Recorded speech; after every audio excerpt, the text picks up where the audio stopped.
Hello guys, আসসালামু আলাইকুম। আজকে আপনাদের সামনে একটি ছোট একটি ভিডিও নিয়ে আসলাম। আজকে আমরা এই দুনিয়ার ভিতরে একটি ছোটোখাটো জাহান্নাম নিয়ে আলোচনা করব, যে দুনিয়ার ভিতরে জাহান্নাম দেখতে কীরকম হয় বা কীরকম হতে পারে। আমার পিছনে আপনারা দেখতে পাচ্ছেন একটি বিশাল একটি শহর। আমি পিছনের ক্যামেরাটা চালু করতেছি, 1 মিনিট। এটা হচ্ছে আমাদের একটি ছোটোখাটো জাহান্নাম।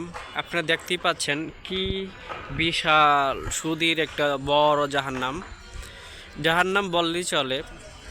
এই যে বিল্ডিংয়ে তালায় তালায় কবুতরের খোপ আপনারা দেখতেই পাচ্ছেন। এই কবুতর কোনো দিন এই খোপ থেকে বের হয় না।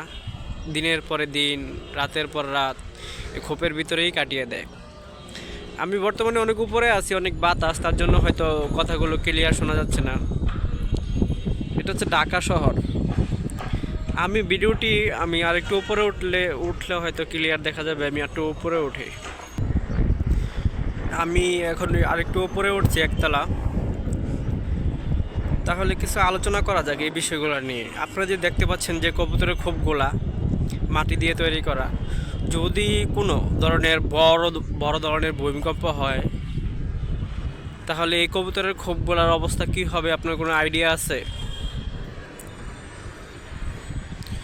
যদি কোনো বড় ধরনের ভূমিকম্প হয় এখানে, যে কবুতরের বাচ্চাগুলা, কবুতরের যে ডিম আছে, বাচ্চা আছে, সব আলুবত্ত হয়ে যাবে। আর তৈরি হবে এক মহামরগ হিসাবে, যেখানে লোক কবর দেওয়ার জায়গা থাকবে না। উন্নত করার নামে কি তৈরি করা হচ্ছে আপনারা দেখতেই পাচ্ছেন। কোনো কুল কিনারা দেখা যাচ্ছে না চোখ দিয়ে। কোনো কবুতরের খোপ ভাঙা হচ্ছে, কোনো কবুতরের খোপ তৈরি করা হচ্ছে। আমিও আছি এই কবুতরের খোপের ভিতরেই বর্তমানে। চেষ্টা করছি কবুতরের খোপের ভিতরে না থেকে নিজের একটি বাসা তৈরি করতে।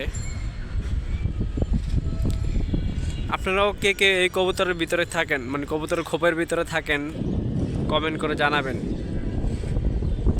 কমেন্ট যে করতে হবে এই বিষয়টা জরুরি না করলেও পারেন, কিন্তু একটু চিন্তা ভাবনা করবেন এই বিষয়গুলো নিয়ে।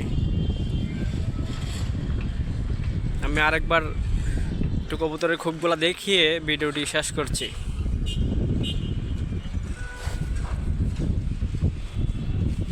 আপনারা দেখতে পাচ্ছেন এখানে অনেকগুলো গাছ দেখা যাচ্ছে।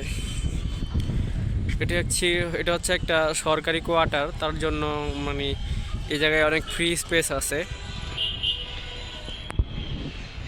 এই জায়গায় একটা ছোটোখাটো নালা পুকুরও দেখা যাচ্ছে। আমি মাঝে মাঝে এই পুকুর পাড়ে গিয়ে বসি, কিন্তু পুকুরের পানিও অনেক ময়লা। দেখতেই পাচ্ছেন যে কত হাজার হাজার কবুতরের খোপ। আপনার যে বড় বিল্ডিংটি দেখতে পাচ্ছেন, এটি হচ্ছে মিরপুর বাংলা কলেজের 2টি ছাত্র ভবন।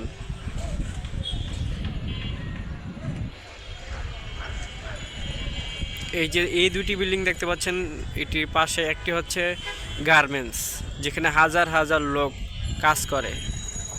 এত বড় বিল্ডিং, কয়েকশো বছর হয়ে গেছে যে বিল্ডিংটি তৈরি করা হয়েছে। কোনো একটি বড় মালহামা বা ভূমিকম্প যদি হয় তাহলে এই বিল্ডিংগুলোর কী অবস্থা হবে আপনারা একবার চিন্তা করে দেখুন। রোদের কারণে হয়তো ভিডিওটি ক্লিয়ার দেখা যাচ্ছে না।